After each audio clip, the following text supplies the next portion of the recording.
Thank you, everybody, for joining us today.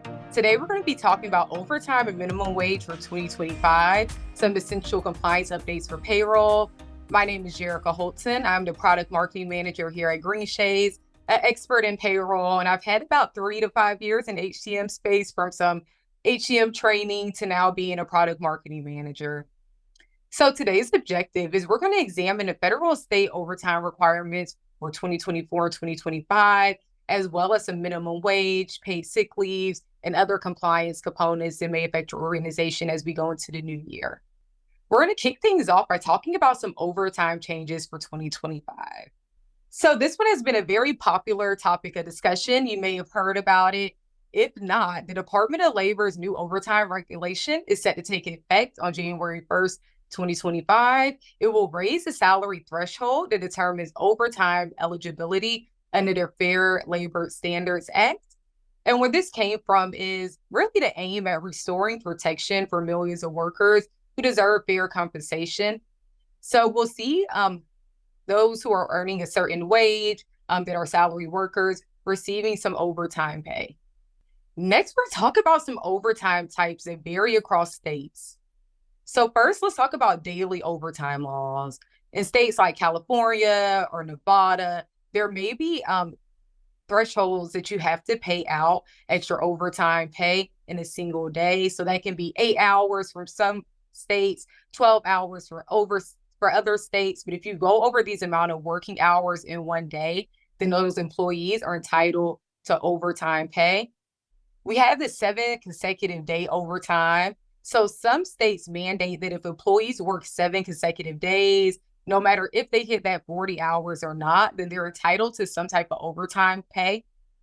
There's double time pay. So California and Nevada also require double time pay in certain circumstances, such as work exceeding 12 hours in a single day or 8 hours on the 7 consecutive day.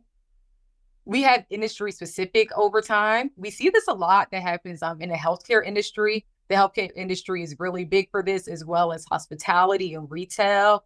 In states like New York, you'll see this come across, as well as states like California. And you'll hear me talk about California a lot during this webinar because they have very complex overtime, minimum wage, and everything workplace law related. Some other types of overtimes that are a little less common, but you definitely do see across different states, are for small employers. So for small employers, like in places like Maine, businesses with fewer than 4 employees are exempt from overtime, even though the federal laws still apply for them. You'll see things such as weekend overtime. So there are certain states, this is one, like I said, very less common. They have specific overtime laws for weekends. So if you work on a weekend, you'll receive some overtime pay. And here are some states that have some varying overtime laws. And of course, there's other states that have some type of regulations around overtime. One that I'll call out is Alabama. So for example, Alabama now doesn't require taxation on those hours worked once you hit overtime. So there are other states that have some varying overtime laws, but these are the 4 main ones that we see. So Alaska's employers must pay overtime for work exceeding 40 hours in a week or 8 hours in a day. Overtime compensation is set to time and a half times the regular rate of pay. Again, California, so you'll hear California a lot during this conversation. They have some of the most extensive overtime laws. So this goes from 12 hours a day with daily overtime. They have a 7-day consecutive overtime law. They also have double time rates that may apply. So California has a lot of overtime laws all mixed into their state. Colorado also has some interesting overtime laws. So employers must be paid overtime for working over 40 hours in a week, 12 hours per day, or 12 consecutive hours in a shift. So they also have some of those complex overtime laws, as well as Nevada. They also have the 40 hours a week and then the 8 hours in a day, unless they're otherwise exempt. But these are some states, like I said, that have some overtime laws, and there are some other ones out there. But these are the states that we see with the most complex overtime laws, and that are really at the forefront of having different ones from our federal level. next, we're going to get into the minimum wage changes for 2025.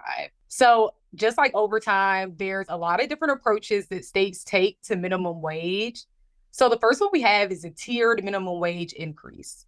So this approach ensures that minimum wage gradually rises each year until they reach a predetermined target. So let's say by 2027, your state wants to get to $17 minimum wage. Every year, there'll be a certain percentage or amount that minimum wage goes up until you reach that threshold.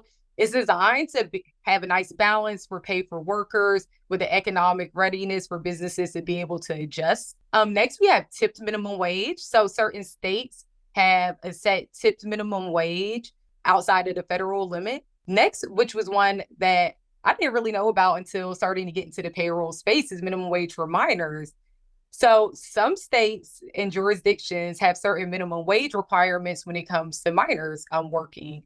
Then we also have local minimum wages. This is where you can get a little complex if you have employees operating in these states like California or Ohio, states that may have their minimum wage for the state. But then once you get into those local jurisdictions, you start to see varying minimum wage limits. A lot of those are based off of cost of living for the area or just different approaches to how those jurisdictions want to handle minimum wage. And then like overtime, different industries have different minimum wage. We see this in hospitality and manufacturing. So looking at different sectors, they may have different requirements when it comes to minimum wage. So it would be a lot to go through every single minimum wage challenge possible, or change. Sorry about that, possible. But here are a list of states that do have changes planned for 2025 as of today. There are certain states that still have proposals out there, having conversations. But as of today, these are the ones that we have that do have some minimum wage changes coming. And if you're wondering what those numbers are, no need to worry, because in your recap, we are going to share a document that will outline not only the minimum wage changes coming up, but the minimum wages for the states that do not have changes. This will include local jurisdictions and everything of that sort. And we'll also be sharing a document on overtime as well with some of those laws. The states not listed here either have $7.25 minimum wage, so they're adhering to that federal guidelines. We have some states that have raised their minimum wage, but they just don't have any changes and may be coming for 2025. We also have some states that have tiered minimum wage who may have changes coming maybe 2026 or 2027. But as the coming new year, these will be the states that have changes to their minimum wage requirements. So now we're going to get a little bit into how Green Shades handles compliance. So first, we're going to get into overtime and minimum wage. I know overtime was a popular topic. So when it comes to capturing overtime and remaining compliant across multiple jurisdictions as well as minimum wage, Green Shades, we capture those working locations on timesheets, whether you're using Green Shades timesheets or outside timesheet provider. We're able to capture those working locations. So once they load into the system, we're able to capture those hours and make sure that you're staying compliant based off of those jurisdictions. It even goes down to, let's say you have an employee who is a tipped employee. You bring in their minimum wage, you bring in their work hours, you bring in their tips, and even with that, they do not meet the minimum wage requirements.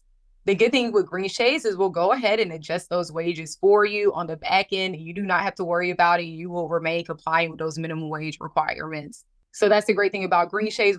We automatically make sure you stay compliant on the back end. All you have to do is bring in that data to the payroll, and we'll make sure everything is taken care of from there. This has been a very popular topic of discussion when it comes to paid sick leave. There has been a lot of talk about different approaches where it comes to different states. So, for example, Maryland has had laws and some conversation about paid family medical leave, and those changes have been delayed to later on in this year. New York has some rights that they decided to do. So starting January 1st, 2025, New York employers must provide 20 hours of paid paternal leave within any 52-week period. We have Connecticut. Connecticut has been at the forefront of paid sick leave, mostly for private employers. But on May 21st, 2024, they expanded this out to more employees that they define as quote unquote service workers, but expanding out those paid sick leave laws. So you're seeing a lot of states that are even in conversation now with how they want to handle paid sick leave. And it can vary from a state to state basis. And so with Green Shades, we make sure that you're properly capturing those accrual based off of those people's work locations. So just how we do with overtime and minimum wage when it comes to payroll, we track those work locations. And if you assign those codes to employees, we'll make sure that we're taking the right accruals, tracking the right hours, and making sure that you're staying compliant with the paid sick leave laws based off of state and even down to local jurisdictions. I know garnishments was also a popular topic. Garnishments can be really tricky as orders are very particular, very detailed, and even like everything else, there are certain laws as you go from state to states, such as laws that don't allow you to discriminate based off of how many garnishments an employee has. So you want to make sure that you're reviewing those location specific compliance laws around garnishments to ensure you remain compliant. With Green Shades, you are able to run off-cycle pay runs, termination pays. You're able to issue special pay runs on your own time. So if you are issuing a special pay run, you want to ensure that you're adding in garnishments where they are needed. And then lastly, you want to make sure when you're putting in those garnishment orders that you are double checking and reviewing to make sure that information in there is correct and is based off of the order that you have. Once you go into payroll processing, we'll make sure that those garnishments are deducted in equitable order, making sure the employee is still left with the minimum wage of their wages still left over to take home in their paycheck. So next, we're going to talk about ensuring taxation. This is really important, especially when you have employees working across multiple states. So you want to encourage employees to regularly update their W-4 forms. Make sure those proper taxes are coming out of their paychecks, especially if they have any life-changing events or anything of that sort. They want to make sure they're keeping that W-4 form as up to date as possible. You also want to make sure the employees are keeping their home addresses updated. A lot of states have reciprocal agreements. So if you have an employee living in one state and working in one state, some states have agreements on how those employees are taxed. So you want to make sure that those home addresses are always up to date, as well as your SUTA rates, making sure that those right state taxes are coming out of those employees' paychecks. Again, this is something Green Shades automates on the back end for you.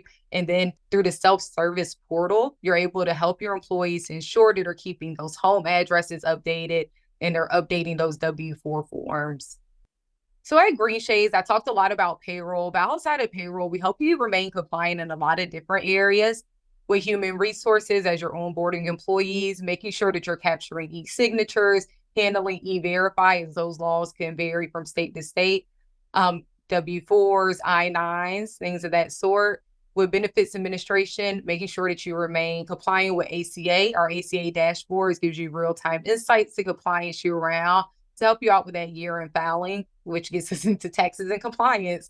So taking care of payroll tax returns at a local, state, and federal level. We also have our tax experts who are always here to help you navigate any compliance that you need when it comes to your payroll tax returns, as well as those year-end forms. And then lastly, time and labor management, which is really important when it comes to staying compliant with payroll, making sure that you're bringing in those timesheets, those work locations. So when you're loading it into payroll, you're maintaining compliance with overtime and minimum wage based off of those work locations. So here's a few key takeaways is one, keep track of compliance changes. At Green Shades, we're always here to help and educate you about any changes coming up. We expect a lot of changes to come up in these next few years, and we'll make sure that we always keep you guys up to date. Enhance your compliance management. If you are evaluating softwares, making sure that you have an expert in compliance that can help you, making sure that you don't have to worry about manual updates, manual processes when it comes to compliance. It's an automated process on the back end, and it can help you with your local, state, and federal changes. And then lastly, automated payroll processes, because outside of compliance, we also want to make sure that these paychecks are accurate. So making sure that if you are paying by piecework, you have shift differentials, anything like that, that your payroll calculations are accurate. I want to say thank you guys for joining us today. I hope you guys were able to take away some good key insights. And as I stated before, give us a few days for the recap, but once it comes out to you guys, there will be a document outlining the overtime and these minimum wage changes that we spoke about. So again, thank you guys for joining us today. If you would like to see a personalized demo or if you have any questions, definitely feel free to contact us today.